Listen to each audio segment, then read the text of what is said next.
But when you see me coming, it's too late. It's too late. Binary Judy. The story continues. But first, let's recap, shall we? I've already proven that she never asked a question. In fact, she hijacked the thread. I've also proven she did it with intent. 3 minutes after he blocked her, she had a 5-minute-plus video loaded to her channel in protest of being blocked. I've also proven that she's perpetuated this war with over 60 videos, most of which mention Vogter by name, and mention some kind of war that he's supposedly waging on her, and that he's harassing her. I've also proven that she solicited funds in the name of WikiLeaks to her PayPal account, and she has been turned into both YouTube and PayPal, even though when she heard of this, she removed the PayPal link and the information about her Gmail account from her channel. Now, I got really suspicious when she hijacked the WikiLeaks video when it came out. That was the second cause for publicity. We know she did it for publicity. We know she did it to benefit her channel. We know she did it for profile. Now, why would someone do all that?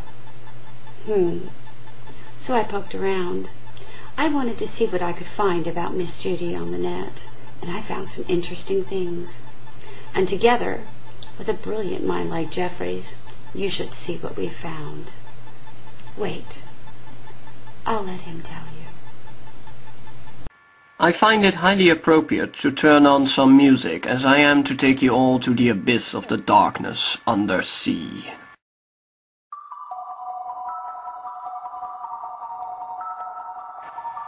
An old business lady goes by the name of Judy101101. This fish is bigger than I anticipated.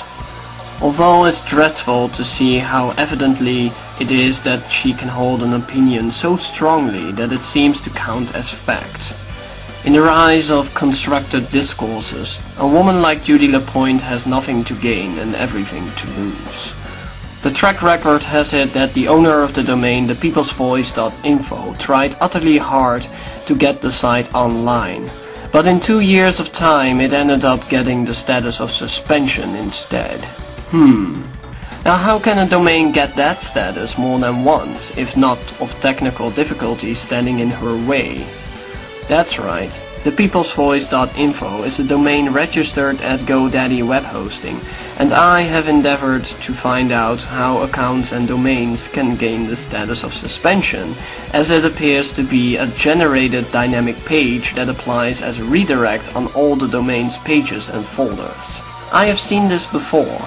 Owners of their very own domains seeking help on forums, asking web experts to explain how CGI redirections can be stopped or at least avoided. From personal experience, I have gathered that professional webmasters discourage people from using CGI scripts, unless it could be successfully used for malicious purposes. However, in Judy's case, this is not the deal. In Google's cache, the content it has saved from thepeoplesvoice.info, as well as it got recorded by the Wayback Machine, Judy seems to favor PHP, a basic system written in PHP that allows users to sign up and log in. It's a basic dynamic content system that one can either download or write herself. However, the downloads often contain a small public credit notice at the bottom of each page. Judy seems to have written her very own pages, if you would ask me. They look pretty basic even for an amateur. And as far as I know, cheap scripts don't need pretty looks. Only a cunning master. Remember Shock of God and his cheap fish page? However, what bothers me is that the cached website has disabled me from ripping the actual scripts. Google's cache only reveals the static display of the content that was there at the time being. If only this applied on Shock of God's page, who was too afraid to leave his own fish page up for more than 20 minutes. Now, to put the technical part of the scam into perspective, let's run a whois on the domain thepeoplesvoice.info and extract the registrant's email address, which leads me to unsecretarygeneral@gmail.com. this one rings a bell. Especially when it contains such highly appropriate name that is the perfect candidate for a fish tank record. That's right, the account is an official belonging to an individual enterprise with a mission to extract without fair play. I've asked the question before, is this truly her Gmail account? Indeed it is. You see, when you sign up for a domain, the very first email you use as contact address is passed forward to any Whois database that stores domain records. When you change the contact email address, it takes a while to get updated in each and every Whois database. And when domains are no longer available due to the termination from a lack of paid bills, the Whois database reports that no such record could be found. The only person in control of that contact information that Whois can read and display is the owner of the domain. unsecretarygeneral@gmail.com is a real email address controlled by a real person, and does not have exactly the status that one wants it to have. On almost every search result you can see and judge for yourself, the email reputation is not in good standing. Strangely enough, the next bit has escaped the eyes of many. At first sight, I thought this fish was to be a small one, but to my surprise, Judy101101 has been a very busy woman in business and scams. Thepeoplesvoice.info is not the only one that belongs to her. She owns a shitload of domains, all used for the same purpose. The same phishing of email accounts and people's wallets. If not for donations and shoving useless products down people's throats, the least she could have achieved is a fake lottery website and a mass sale put on domains that had estimated values that could help individuals and families to escape their financial crisis. And if you think that this is all, rest assured, this granny has lots more in store than you expected. Judy is no ordinary woman with simple views and simple appeals to petty emotions. She has been extremely busy in the business life. Eli and I like to call this one a professional victim.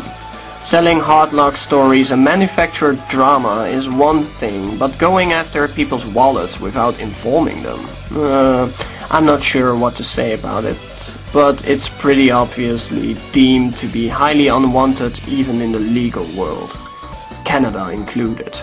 The old woman believes that her methods still work, and after excuse and excuse after another one, all she has left is a meaningless retirement and a YouTube channel. She has all the demons of hell in her head, and her only salvation is to vent them on the internet. Anyone who still buys what she sells should know that she is full of shit. Judy101101 is to me a combination of shock of God and how the world works. These people do not deserve praise. They get my contempt. Alliance of Demons? Who are you? Who do you work for? I'd like to know.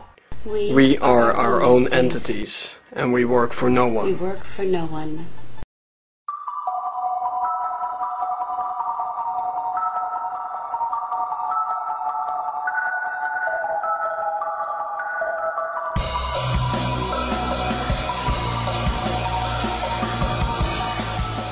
How do you call these moments again? Oh, yes, checkmate.